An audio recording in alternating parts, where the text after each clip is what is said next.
The best-selling author Dave Whitburn returns today. He's a former lawyer, ex-Deloitte and Russell McVeigh. He started with putting a minor dwelling on the back of a section, and his latest development is 74 properties in West Auckland. Dave was the president of the Property Investor Association, life member of the Wealth Mentor Group, and a best-selling author. David, what is the best piece of advice you've received for property investment? Take a long-term approach because it'll look after itself in the long term for sure. Think of the growth that you get in cash flow and the growth in equity. So having a long-term horizon and not getting distracted is really important. Dave, what are common mistakes that you see first-time investors make? Buying dumb stuff is really common there as well. So people will do some things and they might buy in an area that's in a bit of strugglesville in a small town that's got no growth or maybe even depopulating that spits out a really high gross yield. However, that gross yield doesn't work out so well for you when the tenants leave. Your insurance premiums are often high, the rates are often high as well. We like to moan in Auckland about how high the rates are, but because we've got so many houses, I think over 500,000, we're able to spread the rate load over everyone else. So they're actually a lot cheaper than the rest of the country too. So there are some challenges with some of the suboptimal regional location purchases, which that cash flow gets exposed without having a tenant there. I see other mistakes there. Sometimes it can be as simple as not getting a building surveyor out there on a property that turns out to be monolithic clad that causes some leaky issues in the future. So that's unfortunately can be a really, really sad one. It's not for the faint-hearted. You've got to buy it really well if you're going to do that, and ideally intentionally.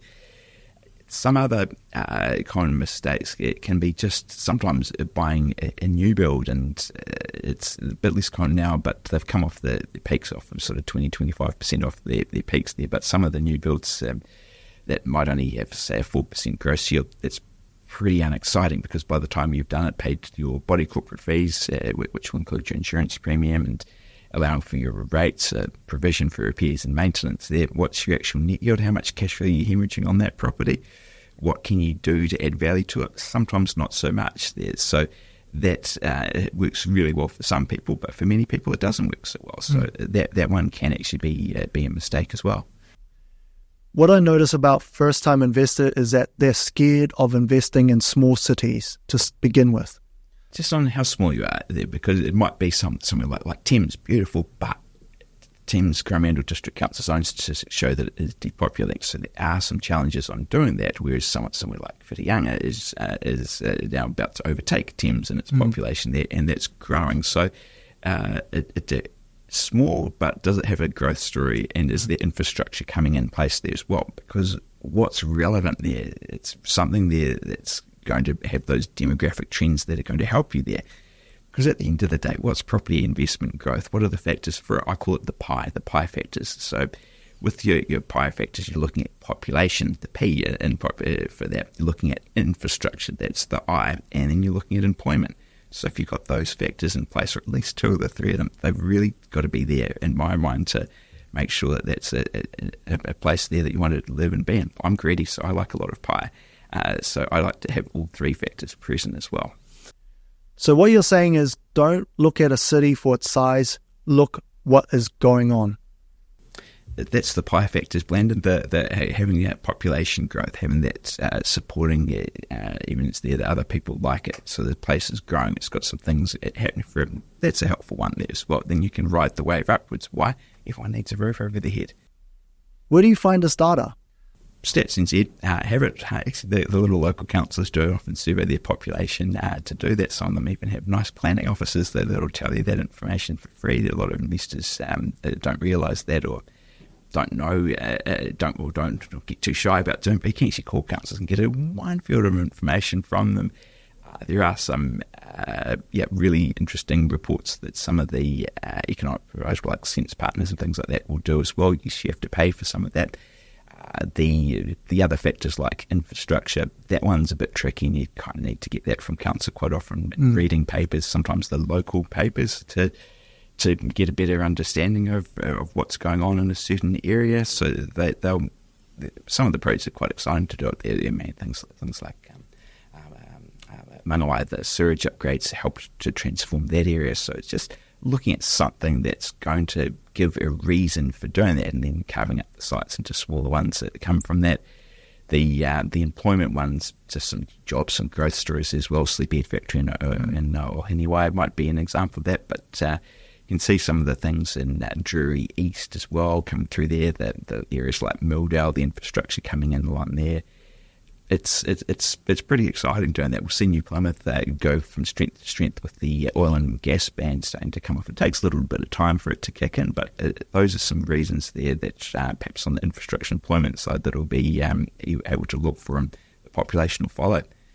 So a little bit of a change. You do have to do a little bit of work on it, but some of the things are pretty obvious that come up, like Auckland Airport with its second runway and the rezoning of areas there, opening up one or more. It doesn't take a rocket scientist to work out that, hey, that might be an area that some people have to work into staff in it, and therefore not wanting to spend lots of time in traffic, being close to work. That's a pretty good thing to do. So it's kind of hard to not say that Manly's not going to be a hotspot, because it will have some underlying growth drivers for that in the area. The Middlemore Hospital expanding as well. That's positive for the likes of Manly, Mangere, East Whawona, Papatoetoe, Otahuhu. So there are it's just areas like that you're looking for a reason why something is there, and what happens is it helps unlock a bit of value. It gives relevance, gives features that people want, so there will be more population growth. When it comes to property mistakes, what are your biggest lessons? Probably some paralysis by analysis is a tough one there. I am a technical person. I do like doing numbers. It's an important part of property investment to do it, to evaluate what they are and what they're likely to be. But sometimes, if my models are a bit too conservative, I've blown some opportunities that in hindsight, left a few $100,000 on the table, and potentially by just not having those settings quite so conservative and actually getting over that little bit of fear, it would have given much better results. So sometimes you can get a little bit too bogged down in the detail, and it can actually stuff you up in doing it. Some of it's from that cynical legal training that I've got, where due diligence is so important, and it's really hard to find a perfect property that ticks all the boxes. In fact, I don't think such thing exists. We're all imperfect, so just like property. So as a result, we just have to make do, and sometimes I've got the settings wrong, and that's made some mistakes. When it comes to lawyers, should you always listen to your lawyer's advice? Right, like you're a lawyer yourself, because it depends on the lawyer as well. There are some lawyers that will talk you out of deals that are good, and I'm only aware of 2 cases where the investor had been ropeable, and one of them had come to me asking about suing their lawyer because they took them out of a commercial deal that they found it in hindsight would have been throwing them off a couple $100,000 a year in cash flow, and given them about $2 million of wealth uplift. And the lawyer, the thing is, the lawyer did it in a way that I said, don't go there. The lawyers are trained to be concerned risk averse. It's a mistake. I wish they hadn't talked you out of it, because it's you're never going to get things that perfect, and you could actually have taken that time if you had the time to get that deal. So the unfortunate health circumstance, if you'd taken those risks, they would have been calculated enough that you would have been able to work in with council and work in with building surveyors to go and get these problems fixed on the property. So sometimes lawyers are too concerned about being risk averse and not being sued that they actually make themselves more risk and more exposed for being sued for not telling clients to take action. And wish some lawyers would actually change and think about those settings a little bit more. They're doing themselves, clients a disservice there. It's obviously not cool to cost your client over $200,000 a year in positive cash flow and $2 million in net equity that the other person gained. It's terrible. It's just that I don't think that that's the right way to handle things. It's very time consuming and stressful. The outcomes are by no means certain. So for lawyers, you need to realise that they're a lawyer. They're not a professional property investor, and you need to perhaps ask your lawyer what kind of experience do they have themselves as a property investor. The reality is many lawyers don't even invest in property. I know, it's crazy, right? Because they steal their clients back lots of money out there, but some of them, they're actually financially incompetent. So what I mean by that is that they don't know property, financially incompetent. They don't understand how to do the numbers. They don't understand what to look for. They understand how to do aspects of due diligence, which is fantastic. And they it's such a high trust system. You know, when you think about it, they do such big deals on the back of an undertaking. They're giving their word for something there, and then millions of dollars can be transferred over. It's just that if they don't have that experience, then there are some challenges. The same goes for accountants. So really, your lawyer and your accountant that you may seek advice from, you really want to make sure that you're working with those that are experienced in property investment, that actually have some skin in the game and invest in property themselves. So when it comes to picking a lawyer, you really need one that has skin in the game. Over 10% of lawyers, I understand, get a complaint every year, and it's just lots of drama and grief. It's quite painful. It's unfortunately also processed by the Law Society in a bit of a conflict of interest situation, but it is what it is. So just be a bit mindful that if your lawyer's not an experienced property investor and they haven't built up a successful portfolio, you'd probably be wanting to know why not, what's the reason, and then make sure that you take that and adjust that advice for that as well. Are there instances where you can skim over due diligence? If you have to buy something really quickly because it's an absolute disaster situation, there's a genuine reason why the property would have to get sold really, really quickly. Potentially it's just a horrific marriage breakup situation, both partners leaving the country and just fed up with each other, and both willing and very happy to let it go with lots of money because they couldn't care less, got enough money and just hate each other.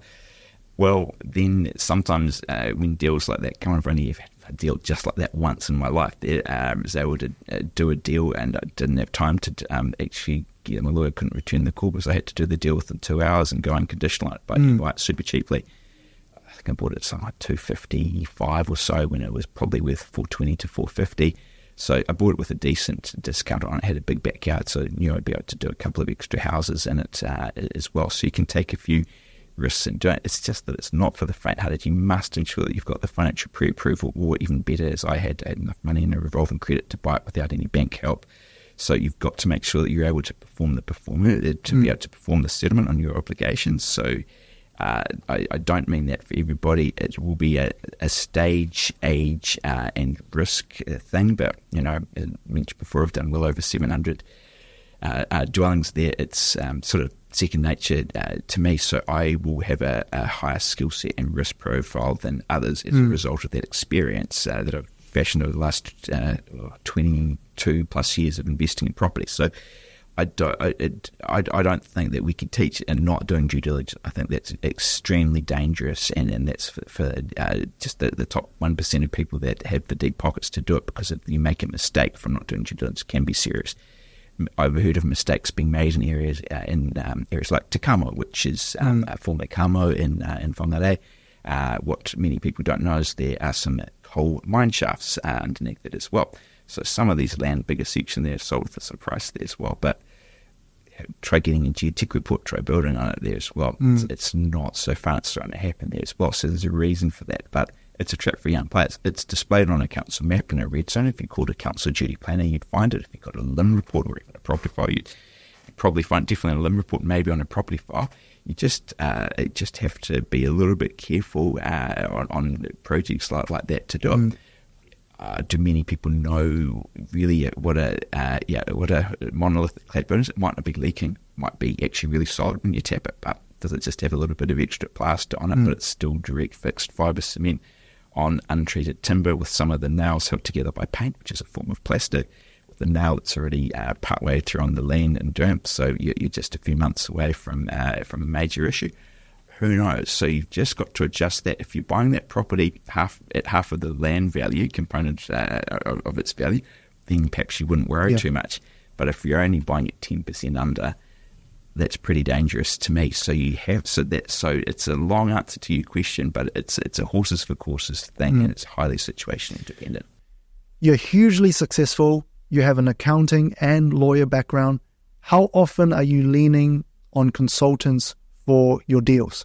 I'm not a master of everything there. I know a lot about all the areas to the point where I can probably step and do things, but you won't see me being able to draw something there. At best, I can get on PowerPoint and do like a box bulk location from a planning perspective to get an inclination of the site yield, because sometimes you got to act quickly to get the very best deals. Sometimes you don't have a day. Sometimes you only got a couple of hours there to do it. And sometimes when you're in that cold situation there, and it's a make or break deal, you just have to think about it there. Wake up and smell the road. Do you want to make $500,000 potentially or not? And sometimes you got to take that punt there. And quite often that punt works, and hey, whoop-de-doo, you only made 400,000 instead of 500,000 because you made some mistakes along the way. But I'm damn grateful that I've done it and made that decision there. And so that's the kind of thing that you're getting to. So, but I wouldn't say don't do ever no due diligence. It's not like you must sign this property right now. No chance to do it there. I've never had that situation. I wouldn't feel that comfortable, and probably would walk away or something like that. But if you just had the chance to make a couple of phone calls there, probably at the top of the list, probably a planning consultant that's right up there as well, and potentially a civil engineer, particularly some of the flooding and engineering related issues that can be on sites are actually really important there. That's how to avoid some of the key mistakes, including lack of zone. There is a lot of mistakes that investors make and developers make with zones. You have alluded to margin of safety quite a few times. Yeah, look, I do invest in shares of hedge funds a little bit, but hey, I'm morbidly obese in property because it's the best investment.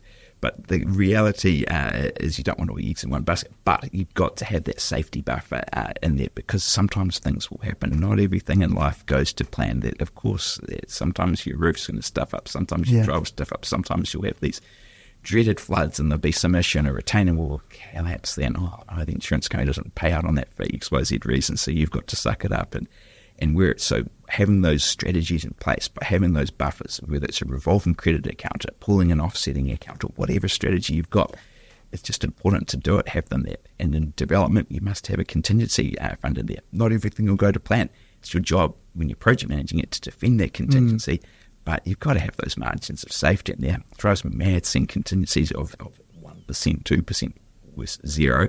And it's just not reality there. Things will happen, and you really so perfectly budgeted for every single item of expenditure. The delays that sometimes it can have with the council processing if not done correctly, and if you don't follow a proper system, some of the time delays that cause costs to blow out. Those are the things there that are really important. So really impress upon all of the viewers and listeners to this podcast to have the adequate margins of safety that are built in when you're doing your numbers so you don't kid yourself. Property investing is about logic. Are there times where emotions come into it? Not that often at all. I mean, love it a bit, but my sister was worried about the curtain colours on a rental property. I mean, it's just such a joke because, if you're going to spend $1 million on a house, probably for $1,500, $2,000, change all the curtains if you really wanted to. It's just there's only a little bit of a role in there, and that might be keeping your life partner happy, because there can be some politics in that one there. That's a huge part. What are you talking about? It's a huge part to do it, but sometimes you have to take the fine there to do it. And I don't want to invest in South Auckland. Well, no, there's so much great stuff in South Auckland there as well. So here's stories like that too. And to me, these can be some inbuilt prejudices that have no basis in reality or fact there, and that's a bit disappointing. So sometimes I am having to put my foot down and unwind. I don't do lots and lots of mentoring there as well, but I'm a little bit selfish, need to focus on my own portfolio, but I do like to kick people's butts and give them a bit of a reality check sometimes, because the emotions there do creep in. So they shouldn't creep in. They're not really a relevant factor. I mean, a lot of them, obviously you're not in control of other people's emotions, right?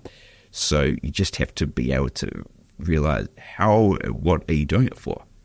Is it for emotional satisfaction? Is it for the ego to go, I've got a number of properties? Because otherwise, let's go to Laos and go buy 1,000 little storage units there, because then we've got 1,000 properties there. Aren't we successful there as well? It sounds pretty good. That sounds cool there, but it's just an ego trip there, and unfortunately, that's not a relevant factor. What's relevant is giving you that better life, that life that you and your family deserve, and that comes from the cash flow and the equity growth you've got. So to me, it's just about being a little bit smarter at taking that big picture in place and keeping your emotions in check. Unfortunately, they do play a part. It's just that they shouldn't. But in reality, there's a lot of emotion, and you'll see a lot of emotion in doing this as well. A lot of homeowners will buy an emotion, so when selling a property, emotions there too. That's why having that street appeal is important, and having that kitchen and bathroom looking good in particular, those things are important too. And potentially even for some, curtains are good too. Tell you a funny story back in Mangere about a client there, an amazing house back then, a $5 million house in Milford, just who knows what it's worth now, but she did some cool curtains there, and her curtains were for Princess Diana's interior designer, John Lennon, and they were $30,000. She got a bit annoyed in the first inspection. The kids had been wiping their face with the jam and stuff on them as well, and ended up having to throw them out on change of tenancy a couple of years later. So you got to be a little bit careful, because it's not about the curtains. It's about the cash flow and the equity, and some of the location profiles deal with the growth. So that's your base. That's your property portfolio base. Cash flow, equity, growth, and then each of these properties will have a different profile to help you get from where you are now to your destination.